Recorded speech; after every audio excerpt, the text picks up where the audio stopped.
7:10. Yolanda, adelante. Muy bien, gracias, Carlos. Estamos ya con el economista Mauricio Pozo, ministro de Economía y Finanzas, que realmente no necesita mayor presentación actualmente. Todos conocemos de su trayectoria e importantes ejecutorías en el ámbito de su experticia. Bienvenido, ministro. Un gusto tenerlo aquí. ¿Por qué no viajó a Washington? ¿Qué pasó? Muchas gracias por la entrevista, Yolanda. Sí viajé a Washington. Llegué al puerto de entrada de Atlanta. Tuve una llamada telefónica de personas que habían estado conmigo y que dio positivo el tema COVID. Y por responsabilidad con todas las personas que estaban conmigo y el presidente propiamente, me tocó regresarme. Así que estoy desde Quito, ya me hice mi examen, no tengo COVID, pero había que tomar esa decisión y he seguido las reuniones, he estado en las reuniones, pero de manera virtual. Qué bueno, cuídese, señor ministro, vamos a lo que nos ocupa. El presidente Lenín Moreno anunció desde Washington un plan de ayuda a las familias afectadas por la pandemia del COVID-19 como parte de un paquete de apoyo económico a los más necesitados. Permítame ir viendo con usted cada uno de estos temas. El gobierno entregará un bono de $500 a cuántas personas, cómo, cuándo y a quiénes. A ver, son 4 aspectos básicos que se anunciaron desde Washington. Obviamente esto lo discutimos antes con mi presencia aquí en Ecuador. Es de $500 a 530,000 personas que perdieron el trabajo durante el periodo del problema y que obviamente están afiliados a la Seguridad Social. Ese es uno de los elementos que se anunciaron.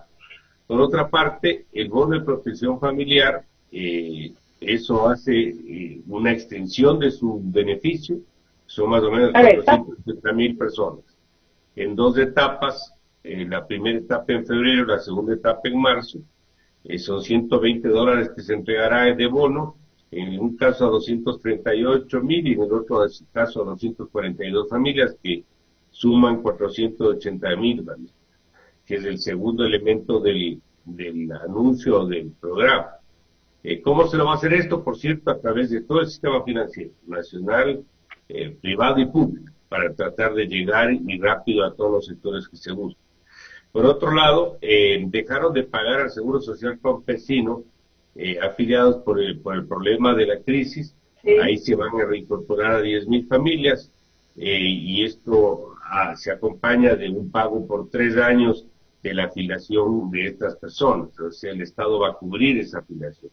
Y finalmente, entre enero y marzo de este año, son 225,000 familias de la red de protección social, además de las 225,000 que ya se sumaron de septiembre a diciembre del año pasado.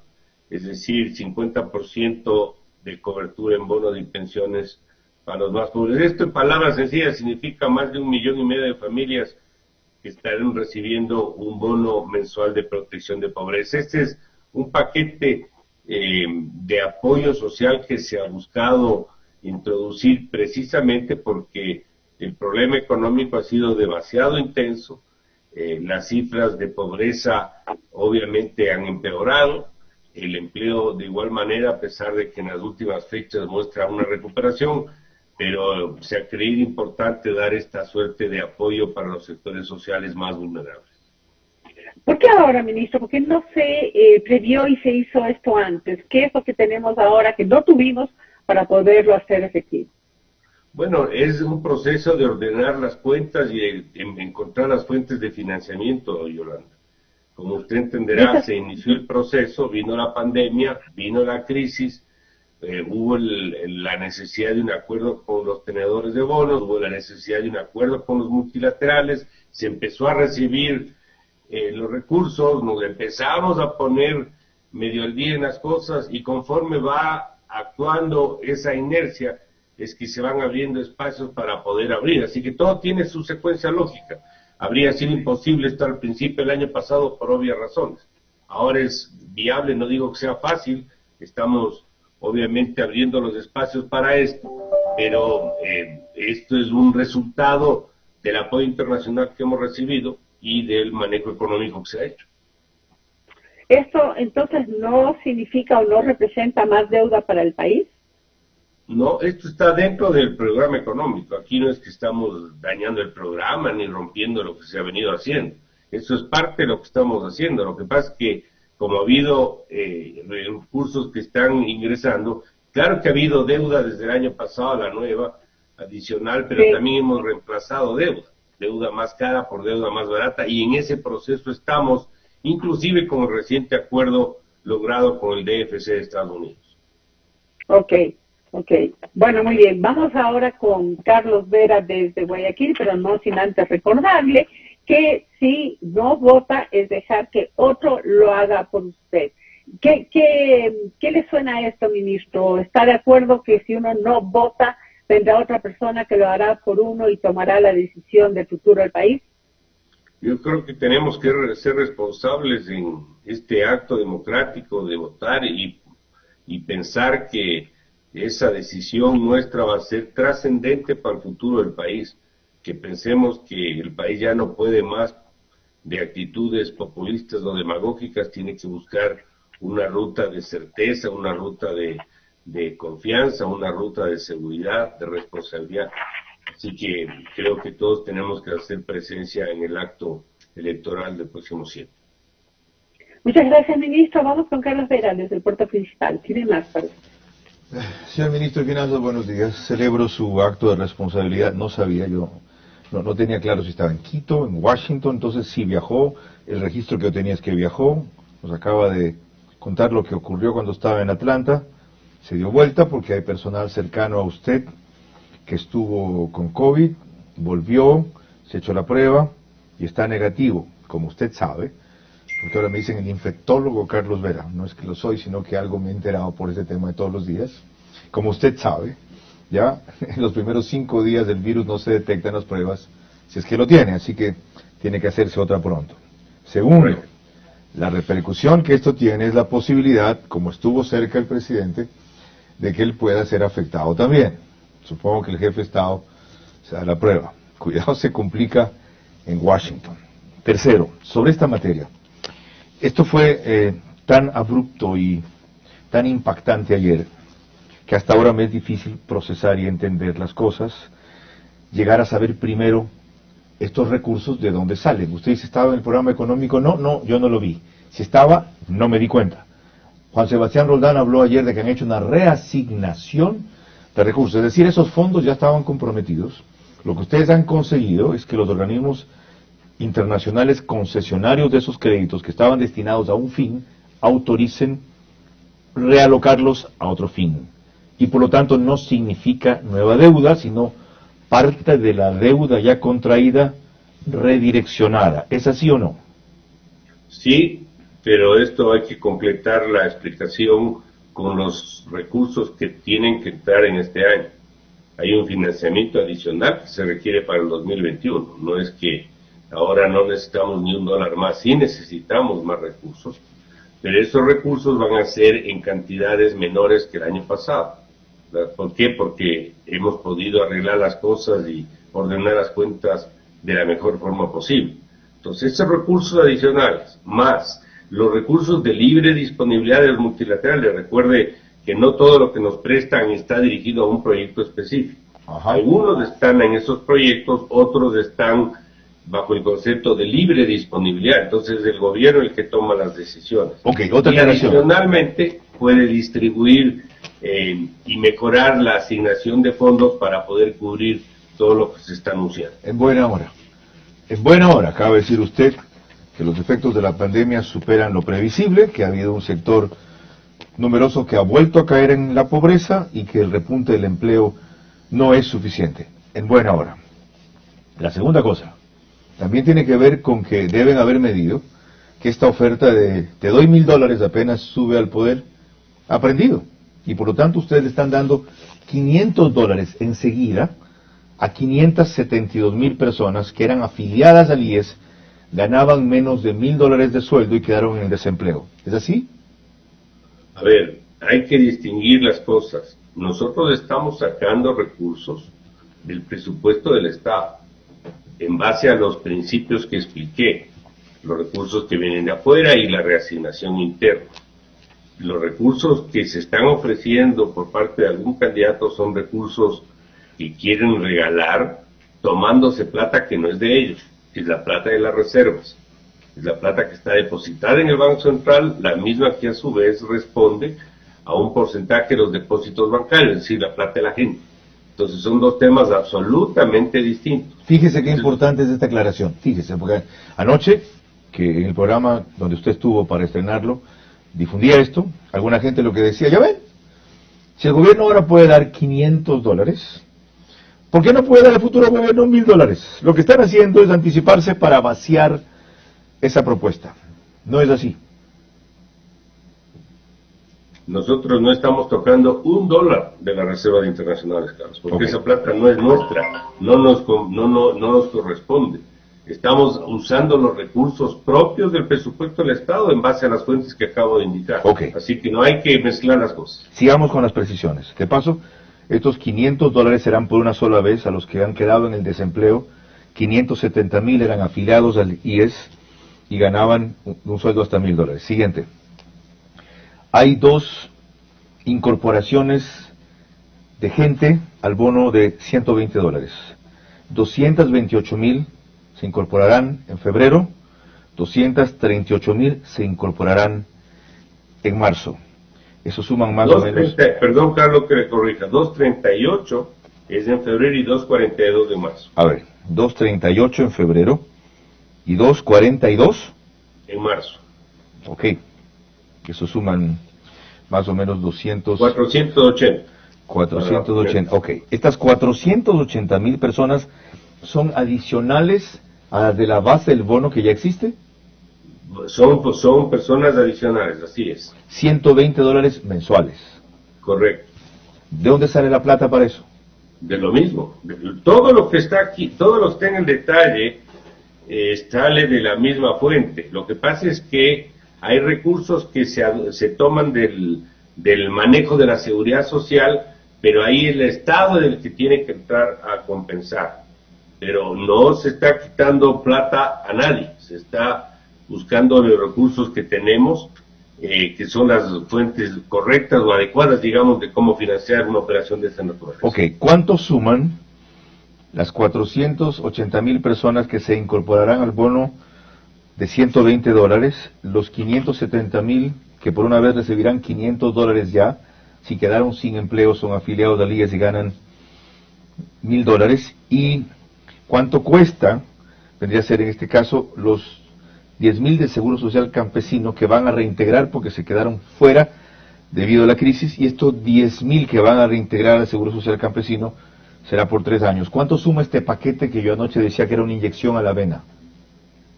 A ver, estamos todavía puliendo los números, pero le voy a decir la cifra aproximada.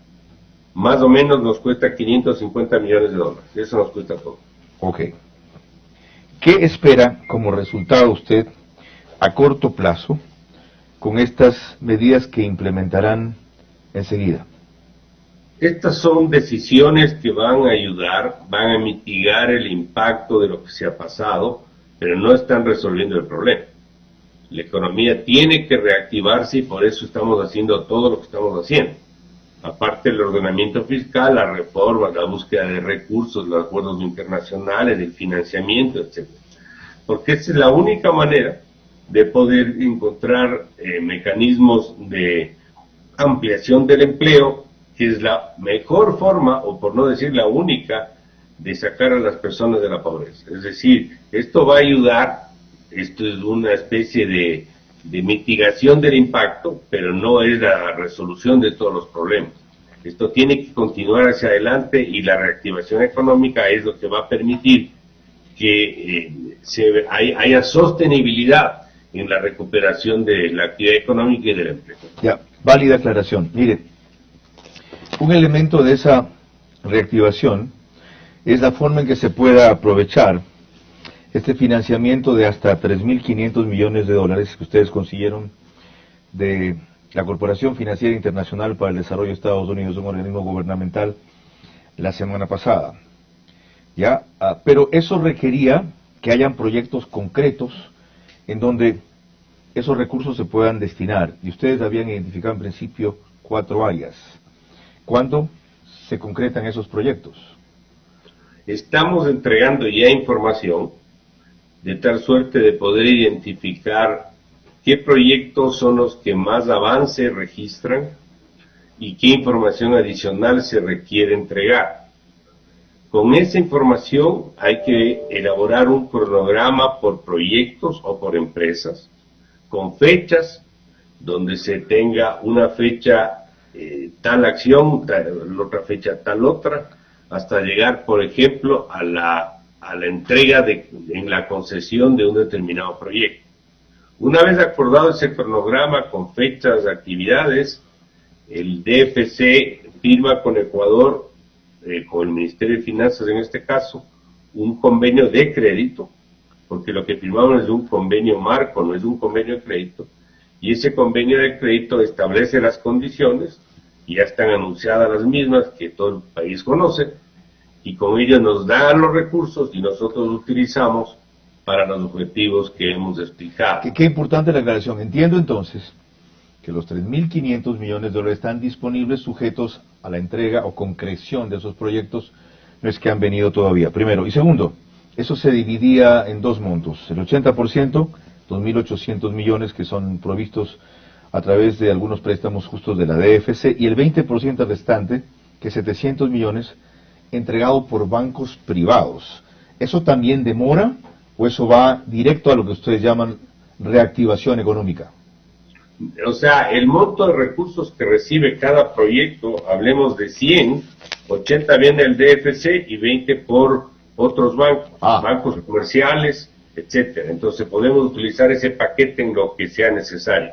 La búsqueda de los otros participantes en cada proyecto, es decir, de los otros bancos participantes, es un trabajo que va a hacer directamente la DFC. Y esto es bueno, porque es una forma de insertarnos en los mercados y que otros participen del riesgo del país. Seguramente lo harán más rápido también, si es cierto que el sector privado es más eficiente que el público. Una cosa adicional, habían, de lo que recuerdo, identificado antes para lo que esto se denomina monetización, como vemos algunos cuadrados románticos del comunismo lo entienden todavía como privatización, dale con la cantaleta de los 60.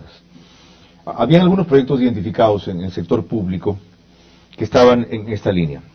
Una era la administración de CNT, otra,